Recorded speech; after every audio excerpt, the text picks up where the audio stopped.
Don't That tweet. just shows he has energy. No, he needs to. No, he needs to not even play into that. Don't play into her stuff. I like when he goes after these people sometimes. I mean, he's not a rehearsed politician like Hillary, and he's just defending himself. I mean, I don't care. It's not going to sway my vote. There you have it. 3 Trump supporters in Michigan, that happened yesterday, reacting to Donald Trump's continued attacks on former Miss Universe Alicia Machado. Now, women voters, they are fast-growing in number. They are fast-growing in influence, and now fast-growing in the headlines, as the Voter Participation Project calls them, the key majority of the rising American electorate. Unmarried women, for instance, they total 59 million voters in 2016. That's up nearly 7 percentage points from the last election. Married women, 58 million this year, up nearly 3% from the last election.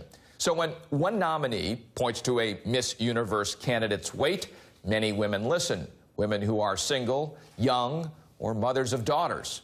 One of the realities here, a majority of women still feel society judges them by how they look. 71% says a recent New York Times poll.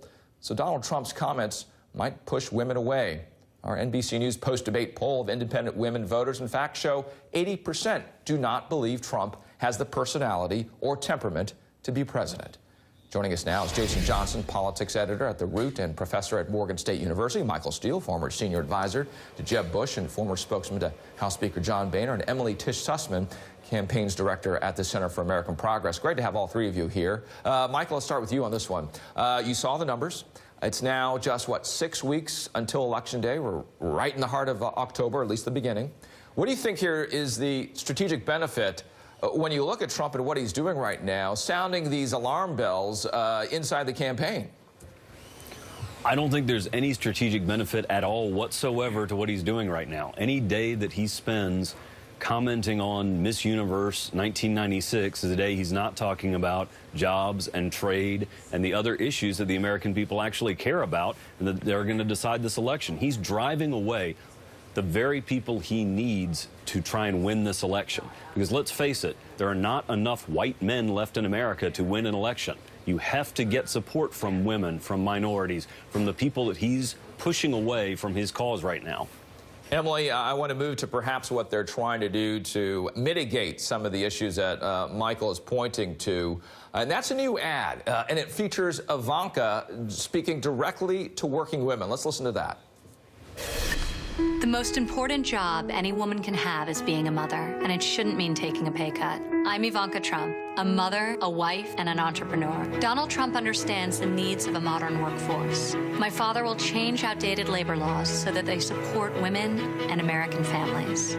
So Emily, the Washington Post saying that the ad was one of the top performers so far in their focus groups, and that's according to the Trump campaign. Is this enough to balance out what's happening on the other side? Her father out there making other comments? Other comments is a nice way to put it. It's a very generous way to put it. It's almost like the campaign is running independently of their candidate. The campaign is trying to reach out to women. They understand, as Michael Steele was just saying, you can't win an election just based on angry white men. They know they need to bring women into the fold. They know they need to try to attract him.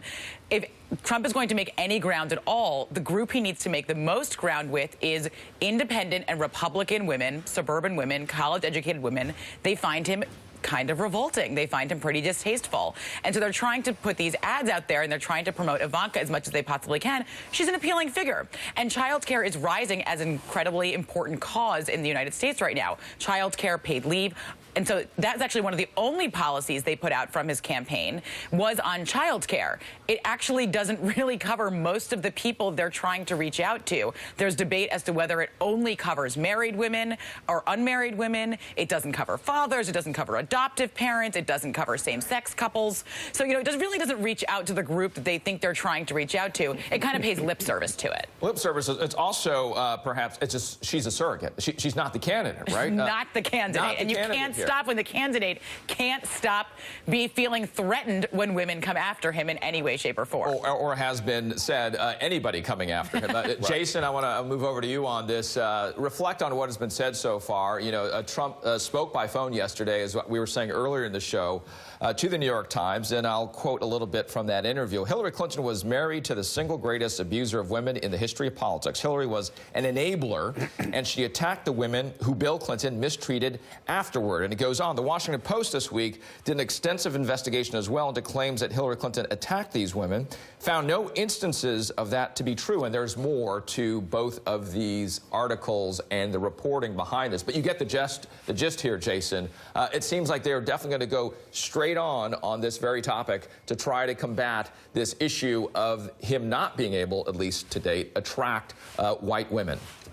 Yeah, honestly, Richard, this is a failure from the start. This is about as effective as Donald Trump's outreach to the African-American community, and I haven't been touched by that one either. The issue is this. It's not just that you can't win by only attracting white men. The problem is that Donald Trump doesn't have any credibility to attack Bill Clinton. When you make an attack in a campaign, it's got to be because your record is clean. You know, Hillary Clinton doesn't attack Donald Trump for being corrupt because she's got the same problem. Donald Trump was accused of spousal rape by a former wife. He's been accused of sexual harassment several times. He's made horrible sexist comments. While Bill Clinton's behavior is problematic and worthy of criticism, he is not the person who can make that argument. He's wasting valuable time that he needs to be talking, shoring up his voters, getting people registered. And I promise you, if he says anything about Bill Clinton's behavior at the town hall, it's going to blow up in his face. Regular voters don't want to hear about that. They want to hear about jobs and what you're going to do for the country. And it appears that Secretary Clinton and her camp are ready for those sorts of comments should they come up in the coming debates.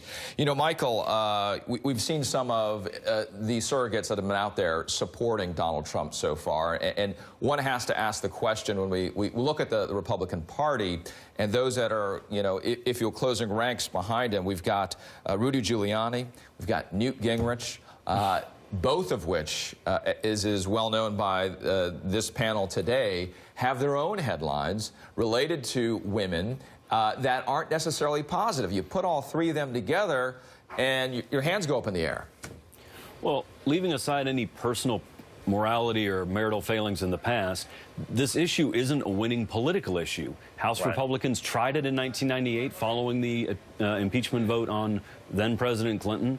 It is not appealing. They lost seats.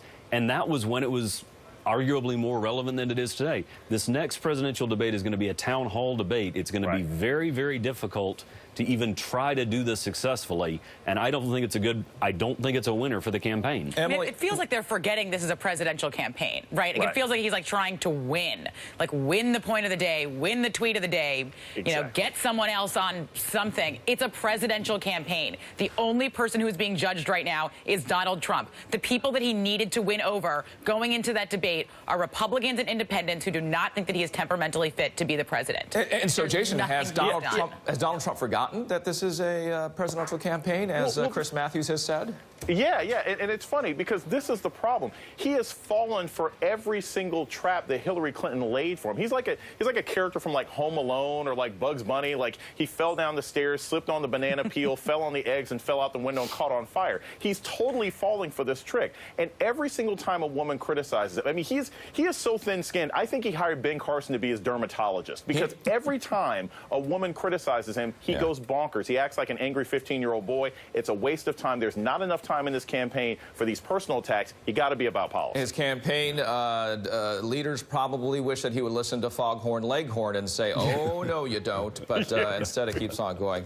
There we are. Jason Johnson, Michael Steele, Emily Tish Sussman, stay around. Coming up, we're going